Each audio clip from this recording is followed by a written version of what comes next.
Hello दोस्तों, कैसे हैं आप। आशा करते हैं आप सब स्वस्थ होंगे और मस्त होंगे।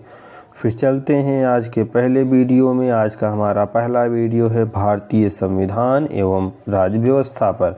तो उन चुनिंदा प्रश्नों को लेकर आज आप लोगों के सेवा में हाजिर हुए हैं, जो कि वनडे एग्ज़ाम एवं सभी ऐसे टीचिंग एग्ज़ाम हो उसमें बार बार पूछे जाते हैं।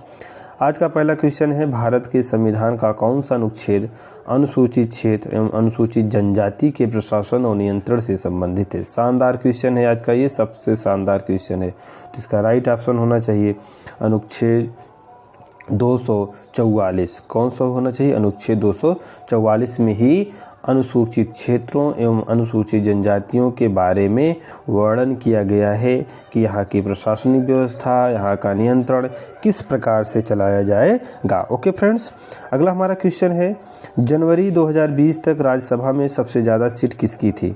उत्तर प्रदेश, कर्नाटक, महाराष्ट्र या तमिलनाडु। तो जनवरी 2020 तक राज्यसभा में सबसे ज़्यादा सीट थी उत्तर प्रदेश की। तो उत्तर प्रदेश की कितनी सीट थी? 31 सीट। ठीक है ना। उत्तर प्रदेश की राज्यसभा में जो हिस्सेदारी है कितनी सीटों पर है? 31 सीटों पर है।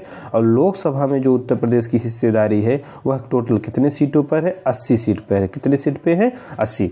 अब जो ये सीटों का बंटवारा होता है किस आधार पर होता है? कई बच्चों के मन में ये शंका या सवाल होती है, तो इसको हम बताना चाहेंगे कि जो सीटों का बंटवारा होता है ये राज्य के क्षेत्रफल के अनुसार नहीं होता, बल्कि राज्य की जनसंख्या के अनुसार होता है। जिसके यहाँ की जनसंख्या ज़्यादा होती है उसको लोकसभा या राज्यसभा में ज़्यादा सीट आवंटित किया जाता है। तो जो उत्तर प्रदेश है ये भारत का टॉप जनसंख्या के मामले में राज्य है, तो इसलिए इसको राज्यसभा एवं लोकसभा में सबसे ज़्यादा सीटें आवंटित की गई हैं। ओके फ्रेंड्स, अगला हमारा क्वेश्चन है, उच्चतम न्यायालय के उस महान्यायाधीश का नाम बताइए जिसके विरुद्ध स्वतंत्र भारत की संसद में पहली बार पद से हटाने का प्रस्ताव दिया गया था।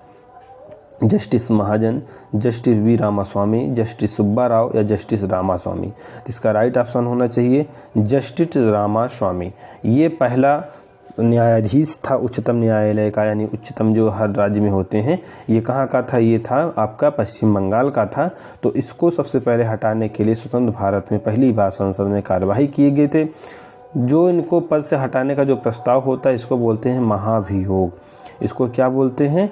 महाभियोग। महाभियोग के द्वारा इसको हटाया जाता है। लेकिन यह जब इसके विरुद्ध महाभियोग लाया गया, लोकसभा में पास हो गया और राज्यसभा में जब भेजा गया तो इसने खुद ही अपने पद से त्यागपत्र दे दिया। तो भारत के इतिहास में आज तक का कोई ऐसा न्यायाधीश नहीं जिसको महाभियोग से हटाया गया हो। यदि किसी के ऊपर कार्यवाही की गई है तो सबसे पहले ही अपने पद से खुद ब खुद हट गया है। ओके फ्रेंड्स, अगला हमारा क्वेश्चन है, भारतीय संविधान में अवशिष्ट शक्तियों का विचार किस संविधान से लिया गया है? शानदार क्वेश्चन है, आज का सबसे शानदार क्वेश्चन। कनाडा, जापान, अमेरिका या दक्षिण अफ्रीका। तो भारतीय संविधान में जो अवशिष्ट शक्तियां हैं, रेसिडेंशियल पावर हैं, वो लिया गया है किससे? कनाडा से। कहाँ से लिया गया है? कनाडा से। अब इसको हम समझेंगे ये क्या होता है। देखिए जो हमारा जो भारतीय संविधान है ये एकात्मक संविधान है। इसमें तो संघ प्रणाली की चर्चा की गई है, लेकिन राज्यों के ऊपर जो एक तरह से राज्यों को एक क्षेत्र में, एक समूह में बांधे रखने की जो प्रक्रिया है, इसकी जो शक्ति है, जो शक्ति का स्रोत है, वो किसको दिया गया है? केंद्र सरकार को दिया गया है। तो उसमें कुछ शक्तियों का बंटवारा किया गया है ताकि ये लोग आपस में लड़ाई झगड़ा ना करें।